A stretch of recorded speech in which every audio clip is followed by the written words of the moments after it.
Saint Seiya, conocido en Latinoamérica como Los Caballeros del Zodíaco, creada por Masami Kurumada en 1985, es una obra que trasciende el mero entretenimiento. Su narrativa, repleta de batallas épicas y personajes arquetípicos, entrelaza mitologías griega, nórdica y budista.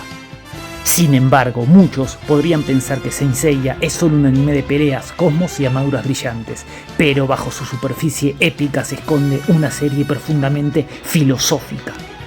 A través de su mitología, sus dilemas éticos y su visión de la lucha, la serie toca temas universales que han obsesionado a los filósofos durante siglos. ¿Existe el destino o somos libres? ¿El sacrificio tiene sentido? ¿Cómo se define la virtud? ¿Qué significa trascender los límites humanos? ¿Cómo enfrentamos la muerte? Acompáñame a este análisis donde exploraremos cómo Saint Seiya conecta con grandes corrientes filosóficas. No te lo pierdas.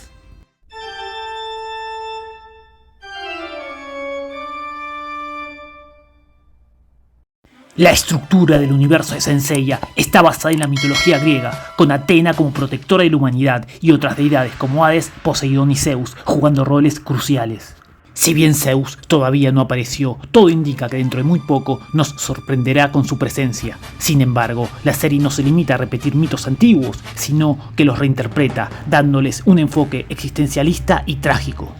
Desde una perspectiva platónica, podemos pensar que las armaduras o clot en Saint Seiya no son meras herramientas de combate, sino artefactos metafísicos que encarnan la teoría de la reminiscencia expuesta en el Menón y en el Fedón. Platón dice en el Menón que conocer es recordar. El alma, al ser inmortal, posee una afinidad con las ideas, que para Platón son entidades inmutables, eternas y universales, que constituyen la verdadera realidad.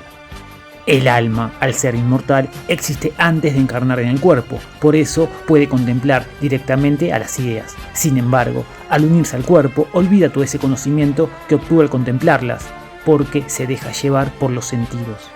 De este modo, el aprendizaje en el mundo sensible consiste en reminiscencia, es decir, en recordar o hacer anamnesis de esas verdades olvidadas. Por eso Platón nos dice que conocer es recordar. En la serie, cada armadura funciona como un dispositivo de anamnesis. Almacena los recuerdos, habilidades y cosmos de sus portadores anteriores, permitiendo a los nuevos caballeros acceder a una sabiduría trascendente. Por ejemplo, cuando Seiya viste la armadura de Sagitario por primera vez y enfrenta a 3 caballeros de plata y al caballero Aioria de Leo, no solo obtiene poder físico, sino que conecta con el espíritu de Aioros, que era el antiguo portador de la armadura, cuyo conocimiento emerge para guiarlo contra Aioria de Leo.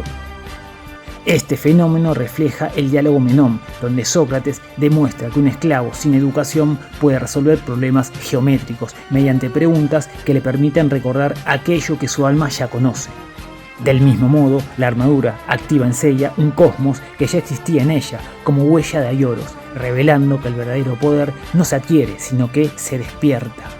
Otra cuestión que podríamos preguntarnos en Saint Seiya es si somos marionetas de un designio cósmico o tenemos el poder de forjar nuestro propio camino. Esta tensión entre el orden cósmico y la rebeldía existencial sirve como eje para explorar dos visiones antagónicas, el estoicismo grecorromano y el existencialismo de Jean-Paul Sartre. Los estoicos, desde Zenón de Sitio hasta Marco Aurelio, concebían el universo como un organismo racional, un logos, donde todo evento, incluso el sufrimiento, obedecía un plan divino. La virtud suprema residía en alinear la voluntad humana con este orden, aceptando el destino, amor fati, ama el destino. Como escribe Epicteto, no busques que los acontecimientos sucedan como quieres, sino quiere los acontecimientos como suceden. O Séneca, que dice, el sabio sigue a la naturaleza, no lucha contra ella. En Saint Seiya, este proceso se encarna en figuras como los dioses olímpicos, que intentan cumplir sus designios más allá de los humanos. Es decir, cuando Poseidón intenta inundar la tierra para poder gobernarla, o Hades produjo el gran eclipse para oscurecer la tierra eternamente, no pensaron en los humanos. El rol de los dioses siempre fue mantener el equilibrio cósmico. Sin embargo, hay una diosa que se revela a esto. En este sentido, podemos decir que la más terrenal de las diosas, la señorita Saori Kido, más conocida como la diosa Atena, se identifica más con Jean-Paul Sartre. En El existencialismo es un humanismo, proclama que el hombre no tiene una esencia predeterminada, sino que se define mediante sus actos. El hombre es libertad. Esta libertad conlleva angustia, pues implica responsabilidad absoluta. En Senseiya, tanto Athena como sus caballeros encarnan esta idea al desafiar el orden divino. Ella, siendo una diosa, prioriza a la humanidad por sobre todo, y esta libertad de elección la lleva a asumir una gran responsabilidad, que es la guerra santa, el enfrentamiento con los dioses, por no seguir sus designios. Este grito de guerra es puro existencialismo. La ética surge no de un mandato celestial, sino de elecciones humanas. La genialidad de Senseiya radica en no elegir entre estoicismo o existencialismo, sino en fusionarlos en una metafísica heroica. Los santos aceptan su rol cósmico como guerreros, pero reinterpretan su significado. Athena, en lugar de ser una deidad distante, lucha junto a los humanos, diluyendo la dicotomía entre lo divino y lo terrenal.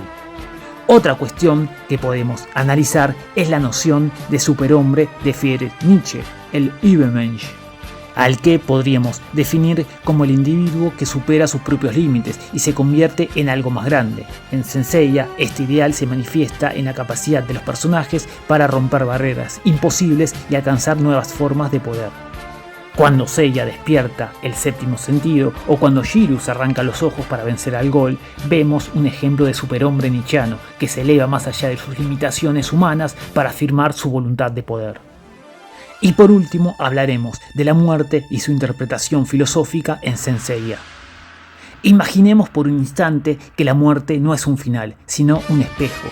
Un reflejo que, al mirarlo con valentía, nos revela la esencia de lo que somos. Este es el núcleo que une dos mundos aparentemente distantes: el Arayashiki, el octavo sentido de Senseiya, y el ser para la muerte de Martin Heidegger. Ambos conceptos, uno arraigado en el misticismo de un universo épico y el otro en la profundidad de la filosofía de ser y tiempo de Martin Heidegger, convergen en una idea radical. Solo al aceptar la muerte como parte constitutiva de la vida, trascendemos nuestras limitaciones y alcanzamos una forma superior de existencia. Pero ¿cómo algo tan contraintuitivo como abrazar la finitud puede ser la clave para crecer?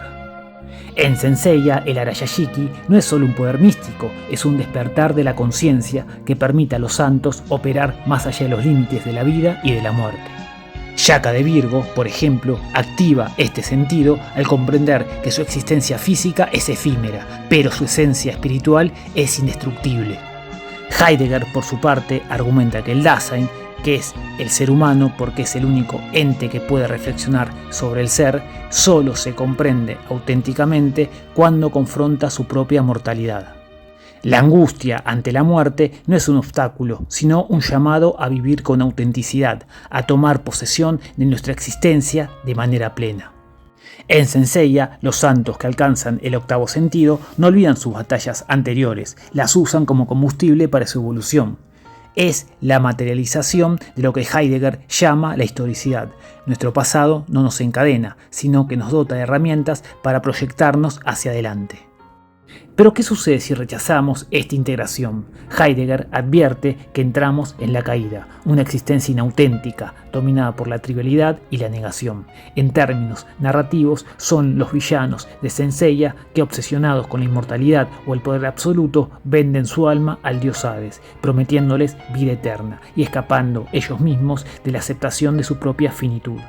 La belleza de esta conexión entre el Arayashiki y el ser para la muerte reside en su universalidad. No necesitamos ser santos ni filósofos para aplicarla. Cada vez que un estudiante enfrenta el fracaso y lo usa para mejorar, cada vez que un artista transforma su dolor en arte, están activando su propio octavo sentido.